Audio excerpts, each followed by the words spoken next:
Today's guest is Jenny Bales, a leader in the Catholic homeschooling movement and a veteran home educator, here to share some practical tips on juggling language arts with joy. Welcome to Homeschooling Saints, the podcast that helps you create the homeschool you love for the people you love. Our host is Lisa Mladinich, a Catholic life coach, TV host, best-selling author, and an instructor at Homeschool Connections. Before we get started, remember to subscribe to this podcast so you never miss an episode. And if you're watching on YouTube, click the bell to join our channel. Hello and welcome. I'm Lisa Mladinich, your host, and today I'm excited because our good friend Jenny Bales is back with us to talk about juggling language arts with joy. Jenny is a Catholic homeschooling mom who is passionate about connecting and supporting fellow Catholic homeschooling moms, both through her online ministry and in her local community. Her 4 incredibly unique kids, currently ages 10 to 21, have been or were homeschooled all of their lives. Her oldest 2 students have graduated and are thriving in the colleges they chose. Jenny loves sharing the beauty of integrating our Catholic faith with our homeschooling adventures and believes that every moment of homeschooling is a treasured opportunity to reach the hearts of our children for Christ. A few of her favorite things are Eucharistic adoration, chai lattes. Am I saying it right, Jenny? Or is it kai? I never know. Sweet tea, dark chocolate, red wine, college football, and mystery novels. Don't you just love her? Before having kids, she taught secondary English language arts and worked in Catholic youth ministry. Now, Jenny's Heart of a Mother online community has grown to over 5,500 Catholic homeschooling moms from all around the world. Her ministry offers many free resources at heartofamother.net and a homeschooling consulting service called Bloom, which includes the Sunroom, which is an intimate group consulting membership. And that's at Bloom, just how it sounds, BLOOM, homeschooling.com. It's so good to see you, Jenny. Welcome back. Thank you, Lisa. I'm so excited to be here again. Yeah, we just always have such a good conversation, Jenny, and I really appreciate it because you keep it real. Like, you work really, really hard, and we were just talking about how hard it can be just to kind of rest in the Lord. But that place of rest really is the place where our joy gets rebooted. And so if you wouldn't mind, just say just a word about that, about, where you come into this understanding of joy. I know I'm throwing you a little bit of a curveball, and then we'll talk about language arts, because I think it's important. I think that the Lord brought that into our conversation for a reason. Absolutely. Absolutely. It's why I do what I do at Heart of a Mother. So I'm in my 17th year of homeschooling now, and I firmly believe that the key to succeeding at this, or to feeling like we can keep going at this really hard work that we do as homeschooling moms, is to rest in the Lord and to rely on His joy. Because it's not always fun. We can't rely on that.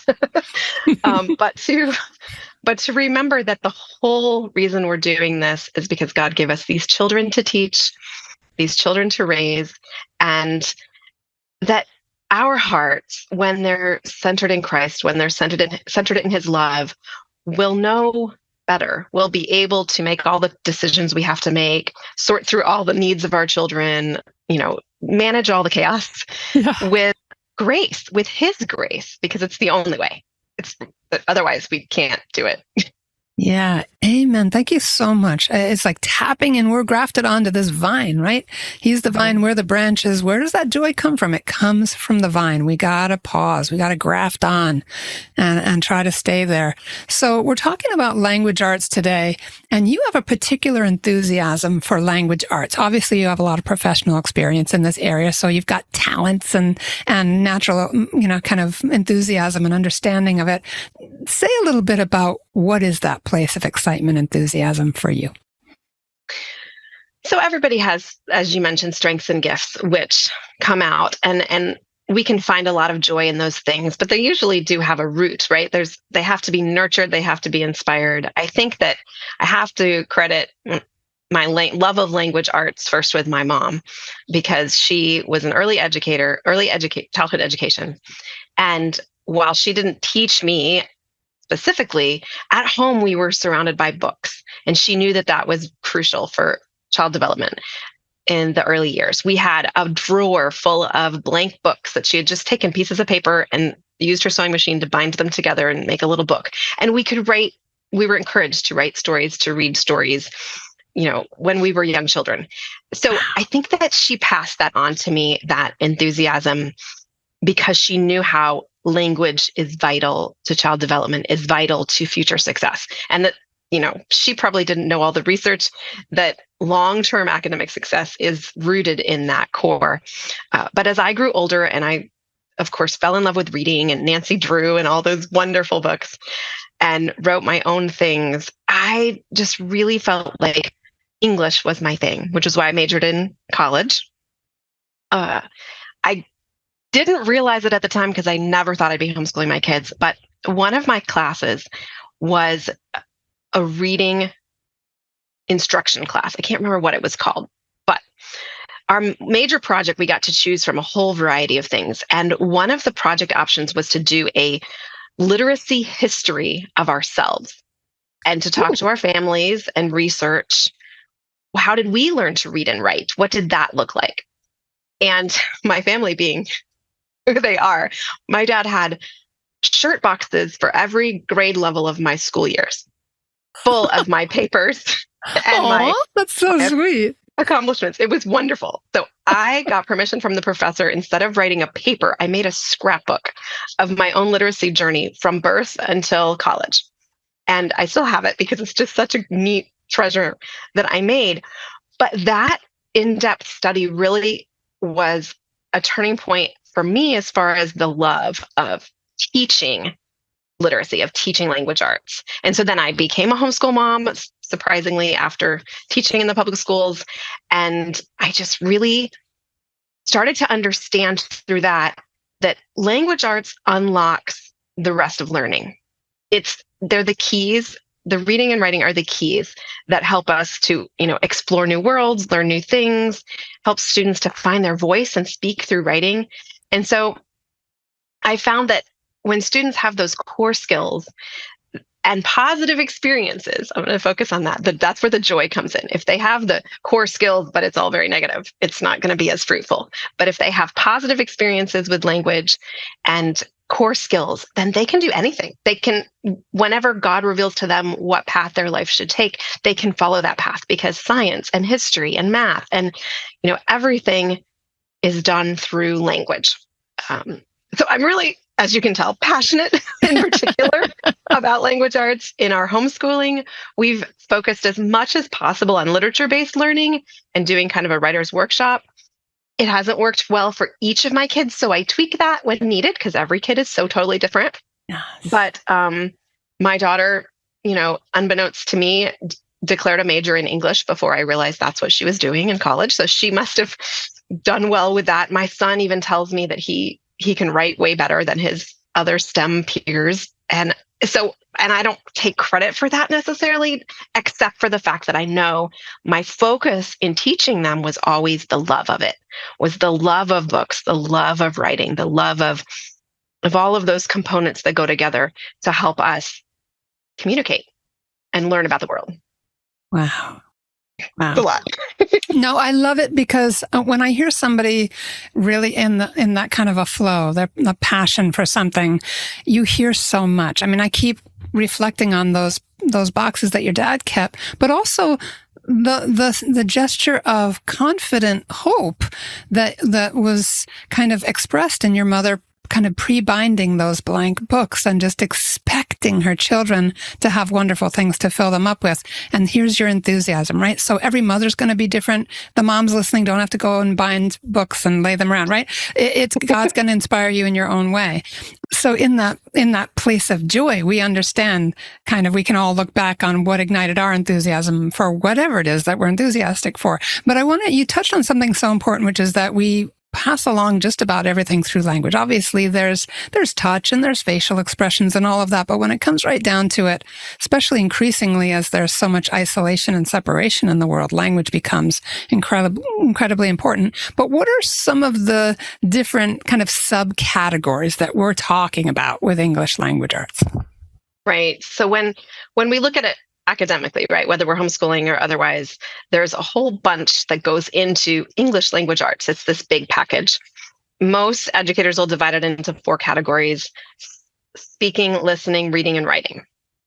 But within those, there's subcategories as well, which is where it gets, quite frankly, overwhelming. Both as a former English teacher, if you've ever, had an English teacher, there's so much that has to be taught, and as a homeschool mom, because it's layer upon layer upon layer, right? Reading involves letter formation and phonics and phonemic awareness, and it involves learning to read and developing fluency and comprehension, and then eventually literary analysis and taking the literature aspect. Writing has all these different parts to it. It includes handwriting because we want them to be legible. Even keyboarding these days, is part of writing because typing is so crucial. Spelling, grammar, vocabulary, composition, all of those things fit within the category of writing. And as teachers, homeschool or otherwise, we have to figure out, how do we fit all of that in, right? And it seems like a lot, and it can be overwhelming, but it's all there for a reason, right? Like you said, every aspect of language leads us somewhere, it teaches us something and guides us in some way. And the one thing that I think is key to remember for myself and other moms who are just overwhelmed by all the many things that language arts incorporates is that every child has different needs within each of those areas as well, and different gifts already in various areas. And you'll rarely find a child who is weak in all of those areas. Severe learning disabilities, maybe. But most kids, you can look at all those areas and you can find some strengths and some struggles. And so it is possible to adapt whatever you're doing, especially in a homeschooling environment, right? We can adapt to their needs. It's one of the great opportunities of homeschooling. Takes some work from, figuring it out in the beginning, but we can take each of those areas and teach how we need to teach. Maybe one child needs something very specific, intensive. It takes a lot longer to learn to read, but then that child's great at handwriting, and you don't even really have to practice that much because they just came out with beautiful letters. I don't have one of those, but I'd like to. So it's a lot, but it's something that I feel like once we look at the different pieces and break them down a little bit, it can be less overwhelming. Yeah. And so I want to talk about that after the break, about kind of simplifying and maybe breaking it down a little bit. But can you just give us a window into, just say a little bit more about that this teaching feels like we're doing it all at once. Mm-hmm. Is that necessary for it to feel that way? Why do we kind of have to come at this in a more holistic way? Well, I think that in a traditional classroom setting, they are mostly teaching all of these things at once, or at least really close together within a week, right? All touching on all the different aspects. And they have to, because all of their students have different strengths and struggles, and they need to accommodate that. And if they left, something out, then someone would be behind, or if they didn't include something, they would be ahead. But when we have the homeschooling environment, we do need to consider all of those areas, but we don't have to teach them all at the exact same time. We can let them build on each other. We can kind of start slow. We can assess where our kids are, add things in, let them take turns. Eventually, in a high school student, they're going to be doing all of the things. But if we start out in kindergarten trying to do all of the things, we're both going to crash and burn, right? So I talk to a lot of moms who are overwhelmed by all the English language arts options or all the English language arts components, and they're doing, 10 different things in first grade. And there are ways to get past that. But the key is to remember it's not necessary to do them all at once at first. It's a ladder that we're climbing up, or stairs that we're building, skill by skill by skill. And as I said before, the absolute key is those positive experiences. So making sure the things that we do in the early years before kindergarten and beyond are positive experiences. Find out what ignites our children's wonder and joy in stories, and how they how they are receptive to, whether they're learning to read or not, the different aspects of language arts. Not to exclude the speaking and listening, right? You all have that child who can talk and talk and talk and talk, but doesn't want to read a page. That's a beautiful thing. And we can translate that into skill as they develop and grow. So, so keeping that joy, keeping that the priority of it being a positive experience helps that overwhelm and helps us remember to take it slow. I love that. I think that's going to be our recurring theme. Okay, so we're going to take a quick sponsor break, everybody. Our wonderful friends at Homeschool Connections are the reason this show exists, and it's all about serving you. We hope you'll stick around. We're going to take this just short break from talking with Jenny Bales and about juggling language arts with joy, and we'll be right back. Hi, I'm Walter Crawford. And I'm Maureen Whitman. We are the co-founders of homeschoolconnections.com and proud sponsors of the Homeschooling Saints podcast, which is here to help you homeschool more joyfully, more easily, and more effectively. We want to thank you for listening. And we invite you to check out our courses at homeschoolconnections.com. And now, back to our program. All right, we're back with Jenny Bales, and we're talking about juggling language arts with joy, which is very cool. Talk a little about, because you were just saying before the break, Jenny, about there's a lot of different subcategories, right? And we can notice our own children, respond to them and call out their gifts and kind of work with it all. They'll get there, right? It will all get integrated at some point. But could you talk to us about simplifying how we teach this stuff, just so that we're not stuck in overwhelm? Right. Definitely. I think that dividing those subjects up into little parts, language arts up into the little different parts can help us to think it through. So I will add that for your listeners, for all listeners, I created a handout for this because this is how my brain works, to divide the process.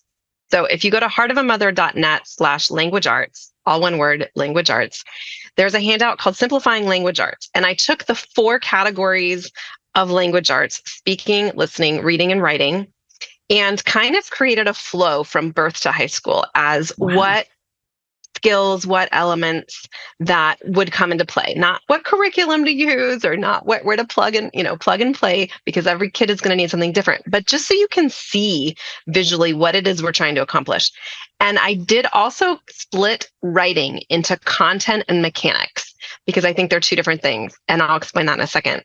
But the reason that I put together that handout is because of this question. How do you simplify teaching all of these things to all of your kids, more than one, right? And how can you make that work? And I think first you have to have an awareness of the journey, of where we're going. The fact that we are homeschooling means we can tailor to the needs of our kids, to the needs of our family, to mom's needs in whatever season we're in. That's super important to keep the joy, is that mom's needs are considered. But once you can kind of see that pathway and see what you're trying to accomplish, I think that you can apply some key techniques to making it easier to teach all of these things. And I have 3 for you today. The first one I've already mentioned, which is slow down. This is one of the approaches that I've taken, and it's really helped, is that I've just done one thing at a time and delayed introducing things like spelling and grammar until later, right? I have delayed introducing some of the more formal aspects of writing until later, because when I've done that, in my experience, my kids have learned faster because they're more developmentally ready for that information. Wow. Right? I'm not teaching them to write a sentence as a kindergartner because they're not ready for that. So making sure they have the solid foundation in the beginning is the best way to ensure future success. So slowing it down, not panicking. When you're brand new, you want to do all the things right. And I know we hold on to that so tightly. I need to make sure I do it all correctly. There are many ways to do it correctly. So that's my first tip, is to slow down. And hopefully the handout will help you see where you can do that. Second tip is to combine your kids when you can, and combine subjects when you can within language arts. So the thing with combining kids is that there's 2 kinds of teaching. There's content teaching and there's skill teaching, right? So skill is like math and content is like history. So you're just teaching them about something, that's the content. If you're teaching them how to do something, that's the skill. That's kind of how I divide that. When you combine kids, you should and can combine content. So with language arts, that means you're going to combine like reading aloud to them and the literature discussions that you're having. You're going to combine listening to great stories or speeches or music. You're going to combine speaking and sharing and narrating different things. You can combine some of those things among kids to make it easier on mom, right? You don't have to pick a different literature study for every single grade level. You can be like, let's all read this book and discuss it. And that can simplify things. On the writing aspect, you can do this a lot with creative writing and some more formal writing as they get older, where, maybe a fourth grader is writing a descriptive paragraph about a banana and a high schooler is writing a descriptive paragraph about an event that they attended, right? And so you can, because the content is variable, you can do that with a wide range of kids.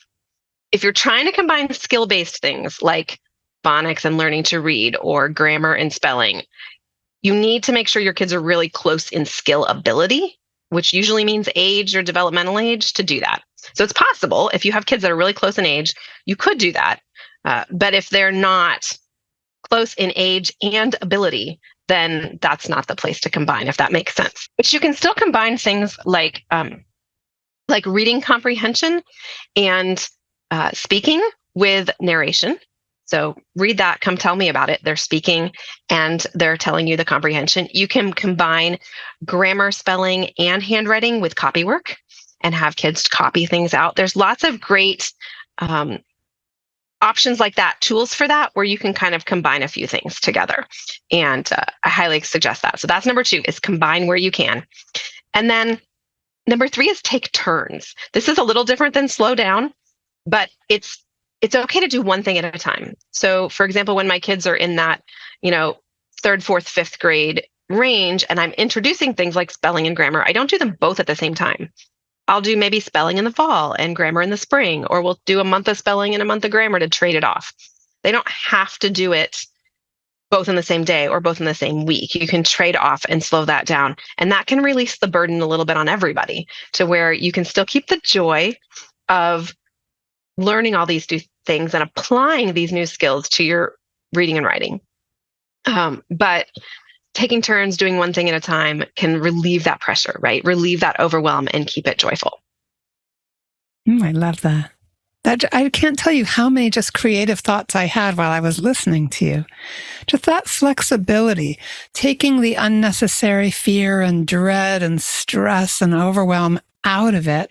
And part of that was what you were talking about at the beginning, that ability to pause, to let God pour the joy in, to take some of the fear and dread out of our own experience. As you said, the mother has to take care of herself so that she can be joyful in homeschooling and not trying to hold us to some false image of perfection, which you've made very clear. A lot of that, I remember when I first started homeschooling, I finally convinced my husband, we took our daughter out of public school, where all sorts of bad, lessons were being taught in our particular program. And so what did I do? I had her sitting at our table during school hours. We started with the Pledge of Allegiance. We did everything like school at first. And before I knew it, we were both in tears. And so it was from talking to other moms. It was getting on the phone with someone like you, a homeschool consultant, coach, and discussing it, and realize there's so much freedom to just be ourselves in this and to be learning as we go, even as home educators. I'll let you respond to that. And then I have a particular question I know some of the moms have in their minds Sure. next. Yeah. Yeah, I think that sometimes we look at the flexibility of homeschooling with fear, because we think that that's unknown, right? It's the fear of the unknown. It's like, what would that look like? Being flexible means not only do we have to figure it out and make all the decisions, it's all up to us, but there aren't any guarantees. And there's no guarantees also if we stick to the plan and we sit at the table and we do the school the way it's always been done too. So I think that finding freedom in that flexibility and confidence in that flexibility does take time. We have to kind of see it in our own homes and see it bear fruit, because we can definitely go too far on the flexible, end of things and have that attitude. Oh, they'll teach themselves to read whenever they figure it out, or we have a responsibility and obligation to be active in our children's education in some way. But if we don't also take advantage of the freedom that we've been given or the flexibility through this gift of homeschooling, we're kind of missing those opportunities. We're missing out on being able to connect with our kids, being able to keep it positive and have them continue to have that joyful relationship with learning and that wonder that God gave them about the world around them and learning new things. So yeah, you're absolutely right. We have to look at that flexibility, and sometimes it's baby steps, right? Dip our toe in the water to make a little change here, make a little change there so that we can still feel safe and secure.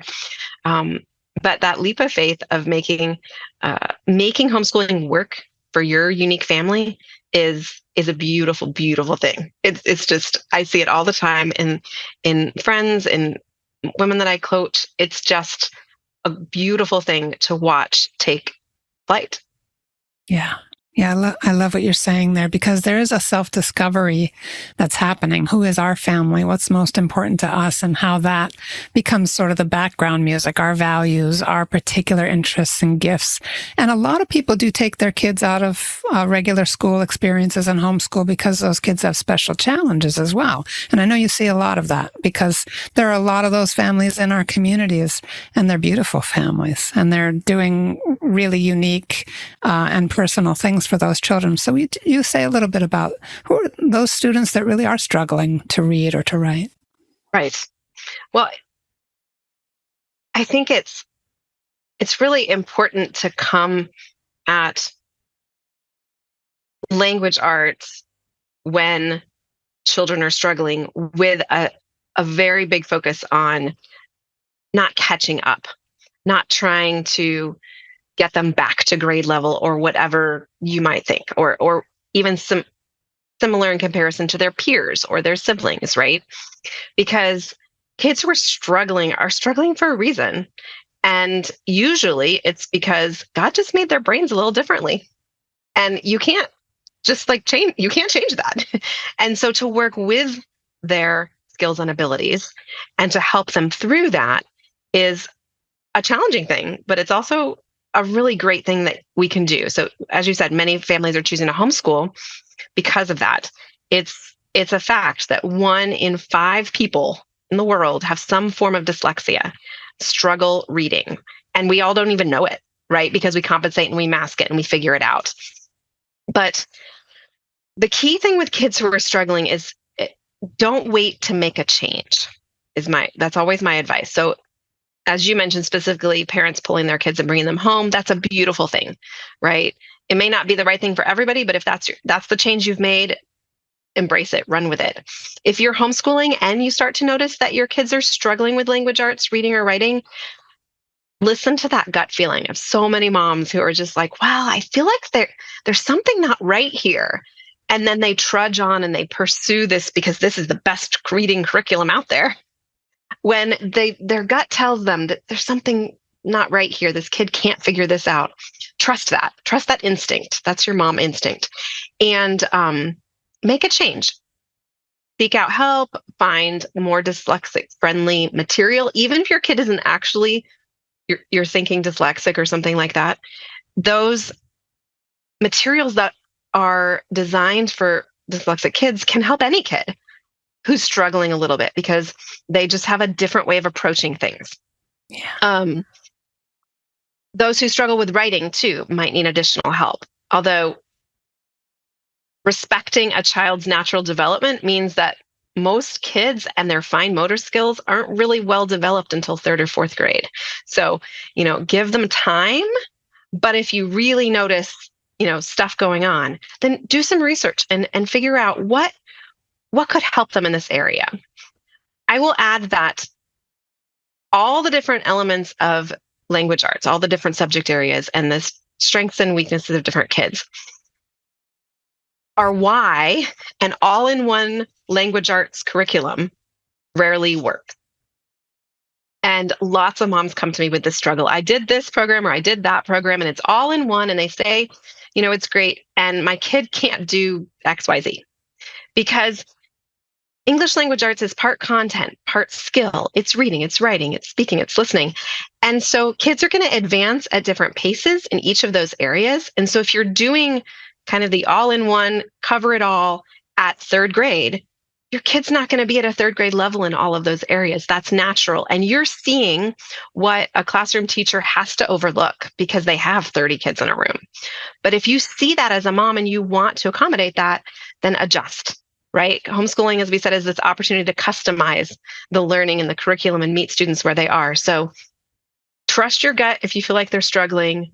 It's more common than we realize or than we'd like to admit that kids really do need a certain pathway to learning language arts, and know that it can be beautiful too, because you're teaching them to overcome, right? Which is something as Christians we're going to have to do our entire lives, right? Is okay, I have this struggle. How do I overcome this? And you're walking your child through that struggle and modeling for them the way to overcome it. You get the resources you need. You take the steps that you need towards improvement, and you persevere and you do the hard work with joy.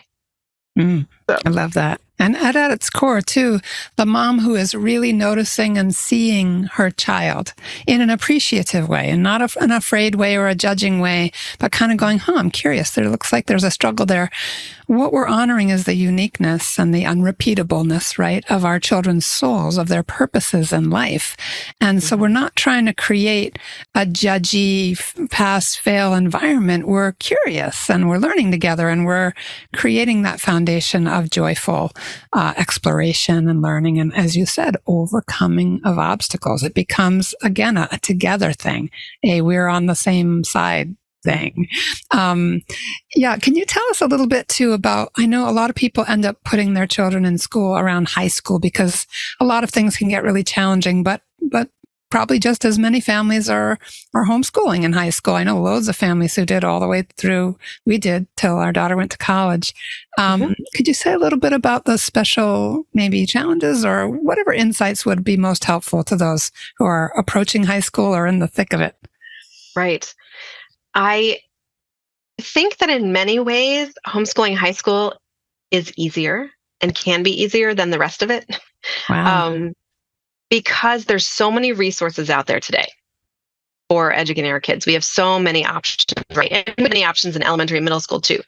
But with high school, there's many options for approaching that, whether it be online classes or dual enrollment classes or local classes or at-home classes, mom classes, that we can give them the opportunity to choose and follow the paths that they want to embrace as adults. We're kind of helping them find their way into adulthood, like you said, helping them figure out who they are in this world and what they want to become. And language arts, English, is a perfect way to do this in high school, because if you go to any high school or you look at any college admission requirements for language arts English, they want 4 years of, wait for it, English. It doesn't say if it's literature or composition or ancient literature or modern literature or science fiction or romance novels. It doesn't, it's just English. It's just 4 years of English. So you can really, this is the golden time where you can let your kid figure out what they want to read. Wow. You can find resources that help them explore all kinds of things with reading and writing. And I mean, obviously, I'm going to say you need to do reading and writing. You can't completely have them not do any writing or not any reading. It's got to include both. Yeah. But you have a lot of freedom, and you can help your children tailor that to their own needs and their preferences. Prepare them for college writing if you think they're heading that way. Prepare them for technical writing either way, college or not. Make sure they're doing literary analysis. My favorite part about language arts in high school that makes it, I think, so enjoyable is the conversations, right? This is speaking and listening. This is big conversations, whether we're debating or we're educating or we're just having a fun conversation. those teens say the darndest things. It's amazing and it's entertaining. And so to lean into that and to know that's part of their education is when they're having those big conversations with you about the world and about what they've seen and heard and experienced. That's part of speaking and listening. That's part of their development.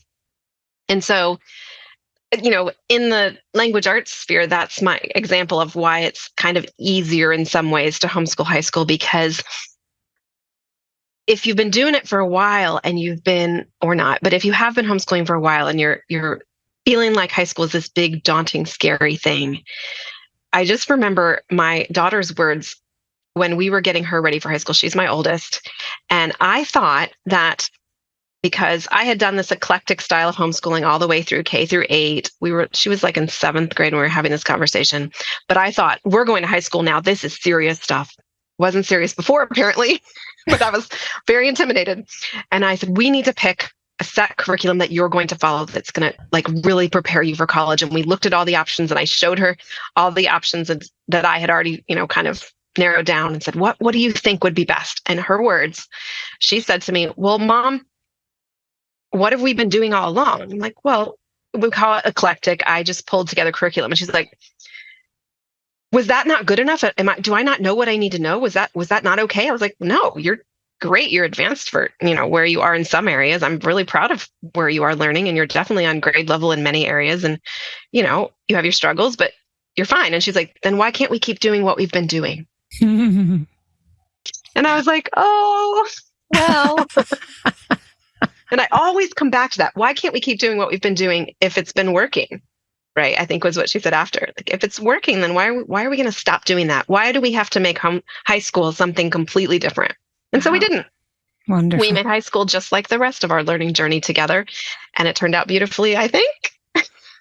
Yeah. And I'm thinking, like, I'm sort of listening with the ears of the different moms with their different talents and their different kids with their different inclinations out there. Like, you and I both love to write and read. And so it was natural for us to pass on that joy. But like, I was terrible at doing science with my daughter. Terrible. I would start and stop, and I was like, we would make a mess or whatever, and I had no way of following up. I was terrible at science labs and things like that in college and in high school and college.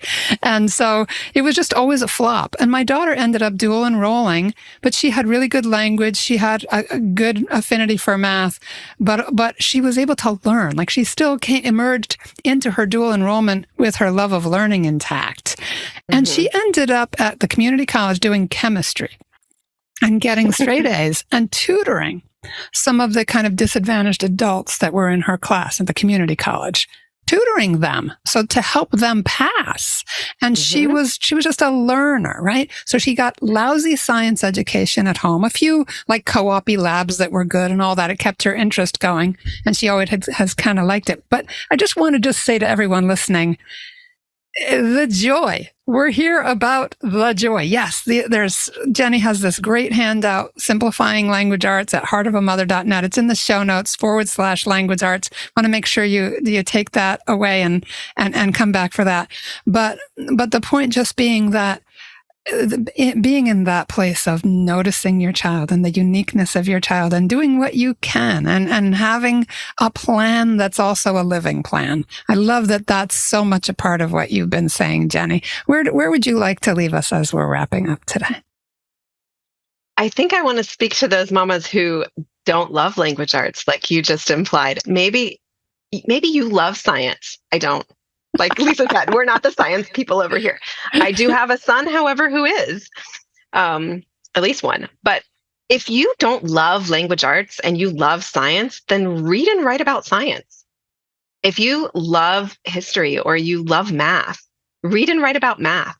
I have one child who's really, really intrigued by all the different complicated math things that I don't even really understand. He's young, but he wants to read about Fibonacci and those kinds of things, right? Wonderful. The crazy things.